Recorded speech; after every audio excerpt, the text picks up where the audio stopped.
If you enjoy this show, please share, rate, and review. The more listeners, the greater the impact. Ranae von Roekel is a mother, daughter, sister, wife, grandmother, employee, but also served 36 months in federal prison after a life shaped by unresolved trauma, anxiety, and stress. Incarceration became a turning point in her life, forcing her to confront her past and develop resilience, all while meeting Jesus in jail.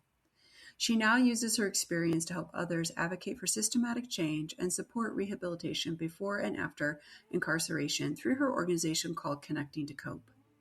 Connecting to Cope helps with self-care, coping skills, and empowerment for individuals navigating personal struggles, trauma, or challenges of life after incarceration.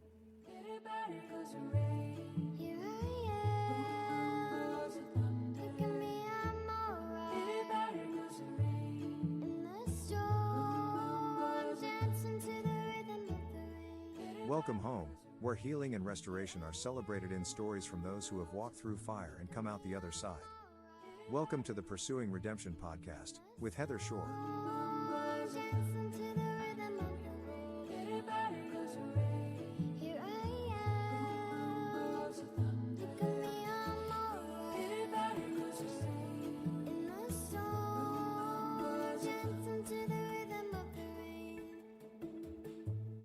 Well, Ranae, thank you so much for coming on the Pursuing Redemption show. We're so excited to have you. Thank you so much for having me. I've been looking forward to this for a while, and I'm happy to share my story with your listeners. I am excited. So tell us a little bit about your story of coming to know Jesus and growing up. So I think we'll start with the coming to know Jesus part. Okay. So for a long time, I believed in God, Mm-hmm. but I didn't truly believe I was worthy of his grace. And a lot of that came with some of the trauma, my childhood trauma that came along the way. And for years, I carried shame. Sorry about that. Carried shame and guilt and didn't know quite who I was. And because of some words that were said to me after my trauma, I thought of myself as being bad. So how could Jesus love someone like that? Correct? And, Yeah. that's a young person speaking, not knowing, the whole story and not knowing that I could ever get out of that. But when my life fell apart and I ended up in prison, and I think we'll talk about that a little bit later, I didn't have anywhere else to run. Yeah. There were no distractions, but of course the people around me. And I was forced to sit face to face with what happened to me. My choices, my shame, the damage that had been done to my life and through my actions. And really, that was the beginning of healing for me, and also the beginning of really getting to know Jesus and knowing that he loved me and knowing that even at my worst moment, he loved me. I did not have to be perfect for him to save me. I just had to let him come into my life and into my heart. And that in itself was a huge revelation. And I thank my time in prison for that, because I finally know who's always got my back. And I know that, again, I don't have to be perfect and I don't have to pretend I'm somebody else for him to love me. And that is amazing. So It is amazing.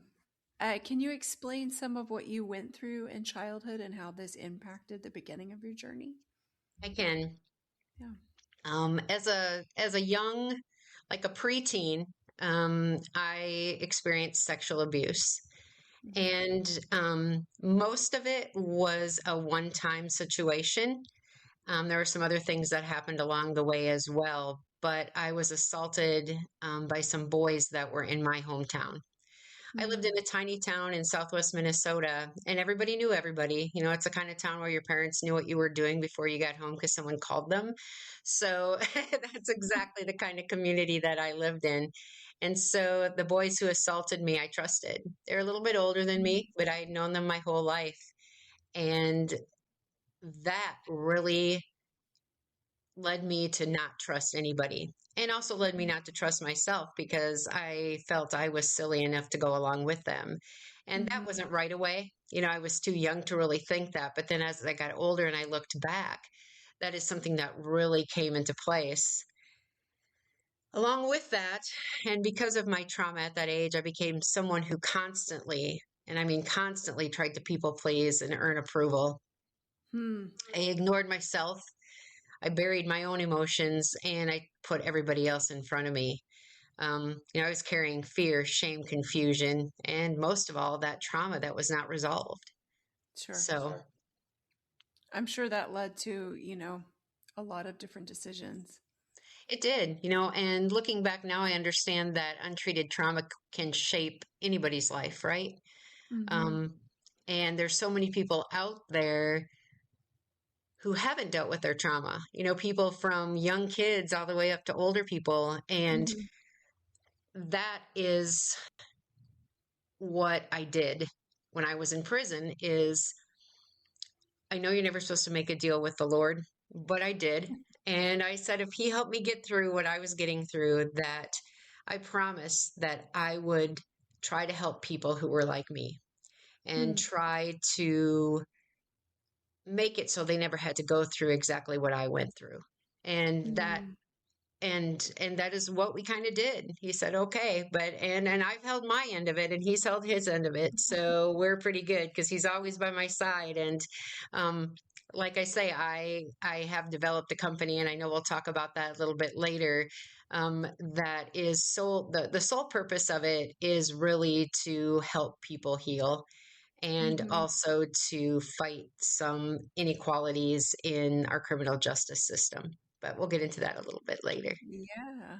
Yeah, absolutely. So, speaking of some of that, tell us about connecting to cope. Like, how do you work with people to really see change in their everyday lives? Well, first of all, the first thing that I always want the people that I speak to, even if they don't come and talk to me on a professional level, even if it's Okay. just the phone call, that is that they are not alone.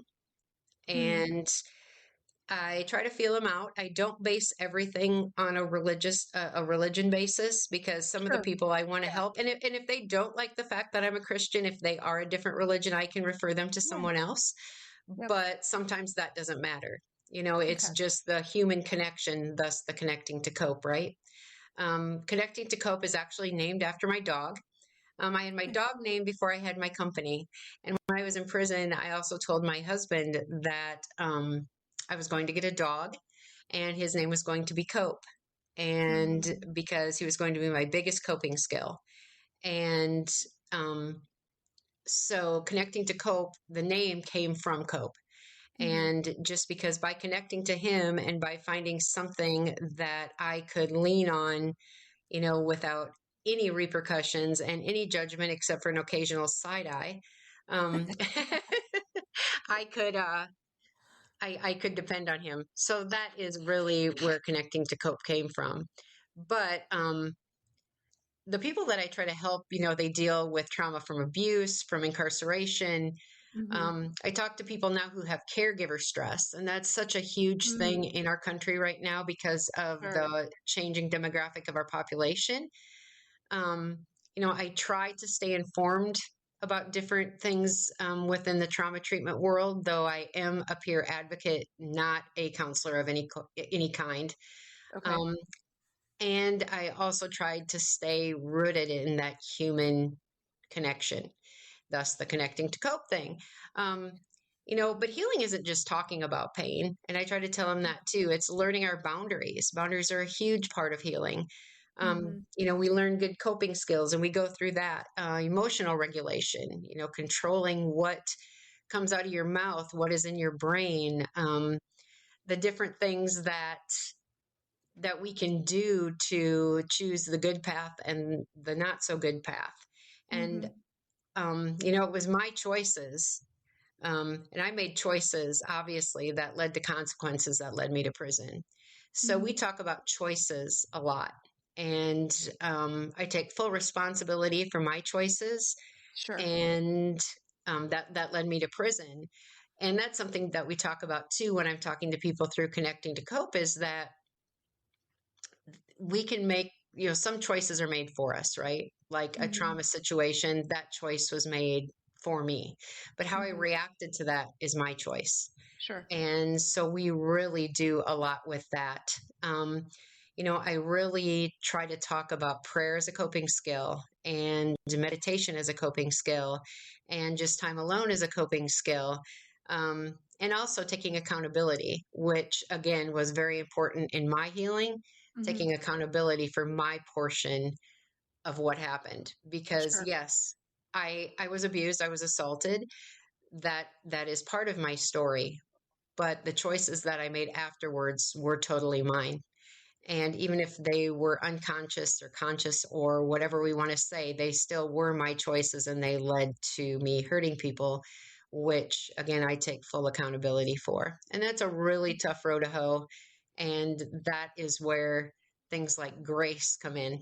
And I have many people who have given me a huge amount of grace, some people who haven't, and that's okay. Um, I can't change what they do. I can only control what Sure. I do.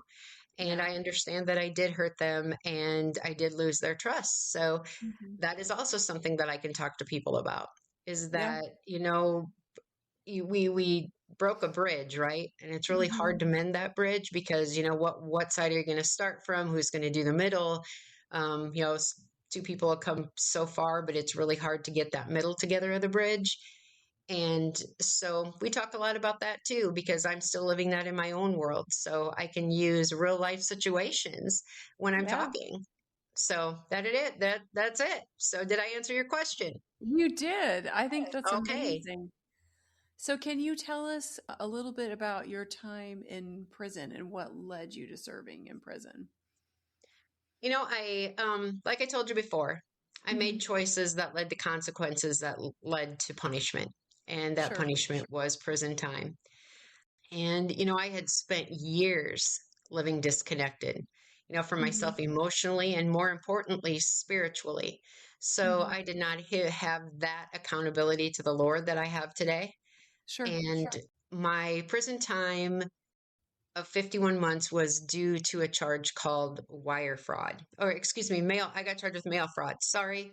I should know that, right? But I always say wire fraud because that's like the big deal now. And I talk to so many people about it. Yeah. Mine was not done over the computer. It had nothing to do with my computer. Mine was actually one check that came through the mail for a payment. And I had gotten into some ticket brokering, you Okay. know, 20 years ago, and everything I did was legal and upfront until I got involved with a different group. But of course, there were the bright, shiny prizes in front of me. And again, I take total responsibility for wanting those bright, shiny prizes, the money, the people pleasing, that all came into Sure. play because then I could do things for people that other people couldn't. And so that led Ah. to my own addiction. Hmm. And I did that. That was good for a little bit until it wasn't good. Sure. And then I figured out what they were doing, which was selling more tickets than they had and then paying people back and never having the ability to get the ticket. And Okay. so they were basically running a small Ponzi scheme, which is what I ended up doing too, because I was paying people back. Now, my Gotcha. prosecutor told me I was not committing a crime until I tried to fix it myself. So, Hmm. what I did personally, anyway, because I was Okay. going through them, so I just would have been an accessory. But because I broke off from them and then I tried to fix it on my own, that's what women do. That's what people pleasers do. That's what we do. I tried Ah. to fix it on my own, and that is when my illegal activities began. And I Okay. turned myself in and told them what I did, and they didn't really know what my charge was going to be because they couldn't like look and say, okay, Ranae took this amount of money from these amount of people because most of them Okay. were paid back. Um, but they did find the one mail fraud charge that they could charge me with, and that is what I ended up with. And Wow. and again, I look back at it at that time and not knowing. It was about 3.5 years of not knowing from the time I turned myself in to the time that I went to prison. It was between 3.5 and 4 years. And that was probably the most difficult because I knew I Yeah. had done something wrong, but I didn't know where I was going to get charged on the state level and the federal level Sure. and where those things were. And looking back, hindsight's 2020. If I would have had the grace of God and that spiritual shoulder to lean on at that time, I Hmm. would have known a lot more what to do and how to Yeah. do it. but I did not. And luckily, my husband and my kids stood by me. And so that's what led me to prison. And I told you what happened while I was in prison. I Yeah. had to face myself for the first time and started my healing process. And that's where I am right now. I'm still Today. healing. Yeah. Yep. Yeah. Yep. I'm not in prison anymore, thank goodness, not for 6 years. I've been out for 6 years, so that's a good Okay. thing. Wow. Was it you, or it might have been someone else I was listening to? It's like we're all two steps away from going to jail, just based on our decisions every day. Well, and I have said that before, is that, we are a good choice. We are a good choice or a bad choice, Yeah. just a bad choice away from going to prison. And I found that out when I was in prison for, the reasons some people were in there. And I was like, Mm-hmm. oh my goodness, like little grandmas who had allowed their grandchildren to rent their house and then run a drug business out of it. So they were harboring them. And I didn't even I think mean, about that. Wow. yep, yep, Yeah. different kind of things that, that people again were incarcerated for. Mm-hmm. And, that's one thing about prison that I always tell everyone. It's not like what you see on TV. Hmm. Orange is the New Black is very close, at least the first season. I Okay. think they kind of made it a little bit more dramatic. Not that Yeah. prison can't be dramatic, because it can be, especially with 500 women all living together. So that will happen occasionally. Oh my word. But the first season of Orange is the New Black is very close. But really, the women that you live with, you get a family of women, like in your Mm. own little area. And I am still, they're still my best friends. They saw you at your darkest, they took you for your worst, Wow.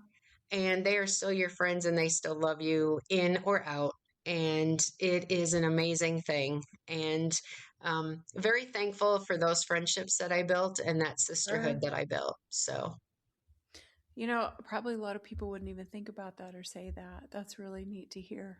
Yeah. yeah, it is. It is because, as someone told me before I went to prison, when I was really down on myself a day, um, some sins are public and some sins are private. Hmm. And we all sin every day. Mm-hmm. And that is so true. And something that I really live by now are two things.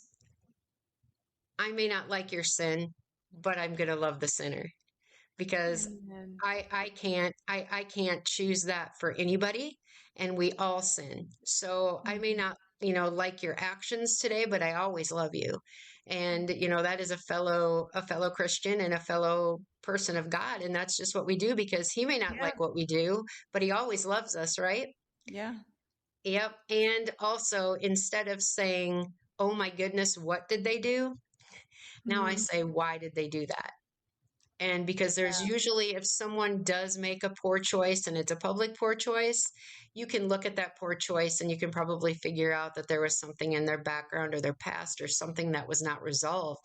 A bad marriage, um, Mhm. childhood neglect, abuse. So many women Yeah. and men now are getting abused and assaulted. Um, PTSD of any kind. And it is just that's what I do now. And my husband always laughs at me, because he said, you always do say that now. You're always like, oh my goodness, I wonder what happened to make them do that. Yeah. And so I try to dig more into it instead of just judging them, because I am not their judge and jury. So. That's right. Stay with us. We'll be right back. What does it mean to live a life of faith? What does it mean to live as a Catholic Christian? Hi, this is Bishop Kevin Sweeney, host of the podcast Beyond the Beacon. Join me as we unravel and discuss the mysteries of our faith, of the church, of living as Catholic Christians. Be inspired by engaging interviews with priests and seminarians, deacons, religious, women and men who live the life of faith day by day here in our Diocese of Paterson, in food pantries and classrooms and parishes and ministry. How is God working in their lives today? How is God working in our lives? Join me as I ask them and be part of the conversation on Beyond the Beacon. Listen and follow Beyond the Beacon wherever you get your podcasts, or watch it on my YouTube channel. Please check the show notes for more details. Thank you and God bless you. Yeah. So I am a jury this week, but other than that, it's all good. That's right. Jury duty, it gets us. Yes, jury duty. Yeah. So can you tell us a little bit about how to hold on to a marriage in extreme circumstances? People go to prison. A lot of people don't make it as married couples. So I think it's amazing that you guys made it and you're still married, and that's quite Yeah, a we are still married, testimony. and Yeah. we love each other every day. We don't always like each other after 39 years, but Yeah. there's a lot of days where we do like each other again too. So that's a thing, you know. Yeah. Well, first of all, prison impacts all parts of your life, Sure. obviously, right? You're away. Mhm. All your friendships, all your connections at home, they're gone. And something that you need to let go of while you're in prison is the outside, because you have no control over what your spouse does, over what your kids do, over what your friends do. And so I think that Mhm. has given me a huge insight into, the line that the only person I can control is me. Yeah. And so that's how I look at our marriage. How I react to Kevin is probably going to make him react to me, right? Hmm. And he has also started that as well. Like if he is in a bear mood and a berry mood, he's a little crabby, a little cranky. And if he barks at me a little bit, I tend to bark back. Yeah. But yet if he just says, I'm in a bad mood today, I'm off yet this morning, can we just not discuss that now? I'll be like, okay. And so really what it does is it makes you realize what you have. And while you're Mm. in prison, of course, it tests everything. Sure. Um, and believe it or not, there were moments where it would have been easier for me to walk away too than to face what I was going to have to face when I get home and go through all the work of getting back together. And, some days Sure. I just thought I'd much rather be alone. I did this alone. I can do the rest of my life alone. So, Mm. what am I doing here? But then both of us talked about the fact that we both were coming closer to God, and that I think you have to do everything you can to keep your marriage together. Now, all marriages don't stay together, and I believe that that is also a God thing. I mean, if someone is being hurt emotionally, physically, Hmm. spiritually, whatever, he separates people because It first and does. foremost, you're his child. So That's that's right. why I think divorce is there. It's not that I don't believe in divorce. It's just Kevin and I really do like each other, and we have common goals and common morals, and we have two wonderful sons. And what we really did was face our painful realities. you Hmm. know Healing wasn't just about me being in prison, or it wasn't going to be magically better when I got home. It was about Mhm. rebuilding trust and Yeah. rebuilding our identities on both ends. Kevin was very much, what is that word? And I talk about it all the time to my people, but it's like he kind of fed off me because I am the more boisterous of the two of us. And Okay. He fed so off your energy. yeah, that's kind of Yeah. it. And he didn't want to do a lot without me. I mean, I had Okay. my friends, my work, and he had a great job and a great career too. But it's just on his private time, he wanted to do stuff with me and me only. And so if Oh. I would go away, then he would just stay home, and that would lead to tension and different things. Well, when I was gone, he did rebuild his identity, and I'm so Mhm. proud of him. He does his own thing now. He's got his own interests. And, if his friends call and say, do you want to go to the races on Tuesday night? He'll say, yes, let's go. And that's a good thing. Our time Yeah. apart is still a good thing. And again, we talked about grace a little while ago. And I think that people underestimate the importance of grace in Mhm. any relationship, Sure. friendship, but especially marriage. Yeah. You know, and it's not like you pretend things didn't happen Mhm. or that the harm didn't happen, but you choose to work through it together and honestly. And it takes time and it takes growth. And yeah, because marriage it's not put together through perfect circumstances, and no one has to be perfect. It just takes commitment, humility, and forgiveness. Mm. So that's what we try to do most days. I So love it though. I mean, that's just a walking testimony of what's possible if you forgive and you're humble and you walk with Jesus. most certainly. And also, taking accountability for your own actions That's right. and Yeah. healing and, doing your own work on your healing. And my Mhm. husband had some too. I'm not going to go into because that's his story. Sure. He had some of his own healing to do while I was gone. And we both decided that we needed to get rid of those ghosts. And Mm. it, yeah, our relationship is very good today. And That's it's a amazing. work in progress because it always is, Yeah, but it's a good thing. So, that's yeah. awesome. I love it. I love hearing that. How do you feel like you help people with healing and coming out of the other side of darkness or out on the other side of darkness? I think so many people that are dealing with addiction or abuse or trauma or fear or whatever it is Mm-hmm. pretend they're okay, right? Mm-hmm. Don't we Yeah, all? I mean, we all put on a good we face, all do and it. we all. I was living proof of it, right? Yep. I was busy all the time because I didn't want to face myself. So if I was busy, then I didn't have to look at myself in the mirror and think about anything because I'd be exhausted when I got home. Yeah. Turning myself in. And by the way, I don't know if I told you that, but I did turn myself in for my crime. I Oh, couldn't take wow. it Okay. anymore.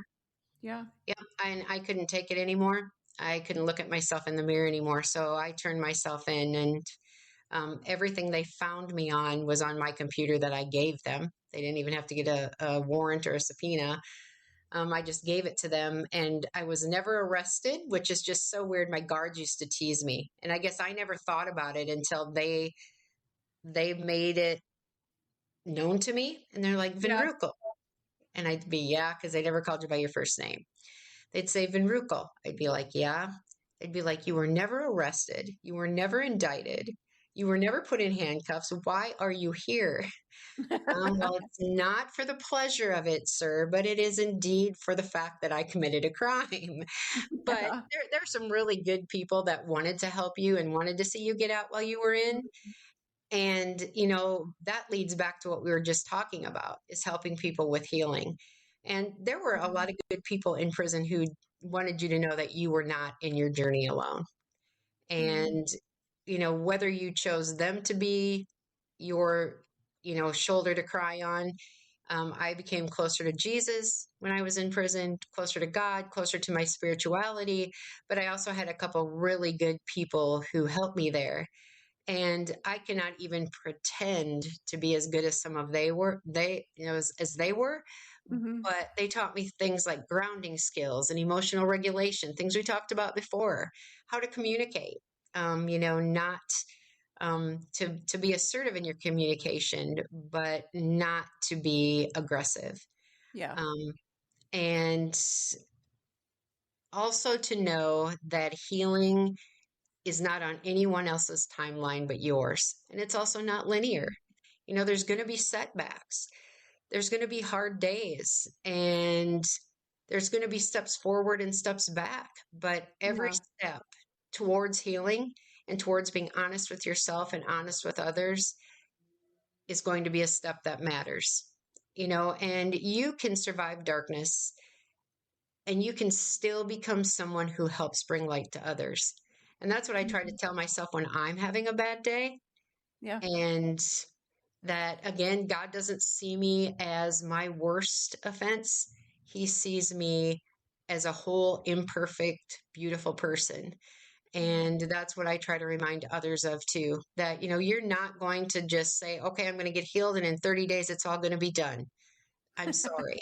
That's not going to happen. It could take you 30 years to completely heal, and you may never completely heal. You may just be on that road to healing, which in turn is a huge step and should make anybody who's on that road very proud of themselves for doing the work, because that's what it Amen. takes. Yep. Amen. I know that you've mentioned this a couple of times where you saying that like just having to sit in prison, that you had to face everything and that's where you really met God. But how do you feel like Jesus helped you through this whole journey? Or maybe it's just it gave you a different filter of how to view people. Well, that's all part of it. Yeah. That's all part of it. The little bands that we used to wear and the what would Jesus do thing is something that is in my head Yeah. all the time. And again, Sure. that's why I think now when someone does something that is a poor, that is, it's it's because of a poor choice, and lack of better terms. Sure. I was going to say something different, but really, it's because of a poor choice. I don't like the word bad. But it's because of a poor choice or an unhealthy choice or whatever word we want to Mhm. use. Um, I now say, what happened to them to make them make that choice, right? But I think at the end of it, Jesus gave me hope when I felt completely hopeless. Mm. I didn't have an identity. My only identity is that I was so ashamed of myself, so Yeah, ashamed of what I did, and also ashamed of myself for what happened to me. sure. And I think I've said it before too. He reminded me that my worst mistake was not the end of my story, and it was not my whole story. Mm. And the only person who could prove that was me. Yeah, He wasn't going to do the work for me. He would tell me, you are not the worst thing you ever did, but I can't do this for you. So you are going to have to go out and do this. Plus, we made a sure. deal that you were going to help Yeah. people if I got you through this prison stuff. So, um, there were times I felt overwhelmed by guilt and grief and fear and Mm-hmm. regret, for what I did and, what I thought I ruined. But I just know that my faith keeps me moving on one day at a time. And redemption is real, but Mm-hmm. so is accountability to the sins that I committed today, accountability to the sins that I committed 15, 16 years ago.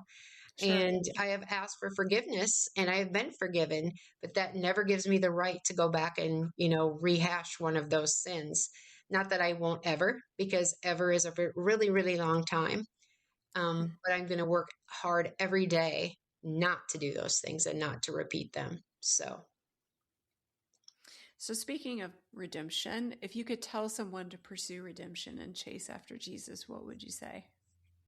I think the first thing is something that I had to learn.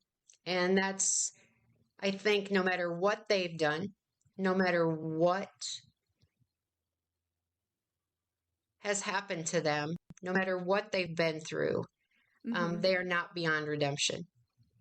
If you Mm-hmm. truly give your heart to the Lord, if you truly take Jesus into your heart, He will forgive you and work with you and be there all the time.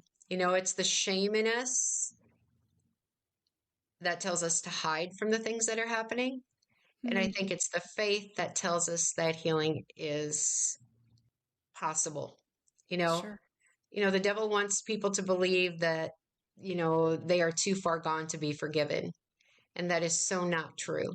So if you are in a dark spot, don't think that you cannot be forgiven. And if you're not there today, then let's talk about it. Let's see where you're at. Let's move forward a little bit and, see what we can do to, get you to start healing and start taking the joy of forgiveness into your heart. And that's going to start changing your life a lot. And again, like I also say, do the work, be accountable for what you've done, and stay open to healing because it's going to be uncomfortable and it's going to be hard. But, your past is not your whole story and it does not have to define the rest of your life. So, yeah. Wonderful. Well, can you tell everyone where to find you online? I can.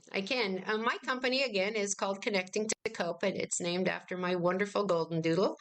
And if you go to www.connectingtocope.com, and that's all spelled out, you can see me. I'm not quite as tired looking on the pictures on my website, but I've been driving all day for all your listeners. So, but was so excited to do this podcast. So, you can go on there and you can see my handsome dog Cope, and you can find out a little bit more about what I do and also a little bit more about my justice reform work that I do as well. So, Well, wonderful. Well, thank you so much, Ranae, for coming on today. We really appreciate it. well, I'm so glad to be here. And yeah, if your listeners have any questions, have them get a hold of me on my website. I'm also on Facebook, and I'd be glad to answer any questions. So, thank you so Wonderful. much, everyone.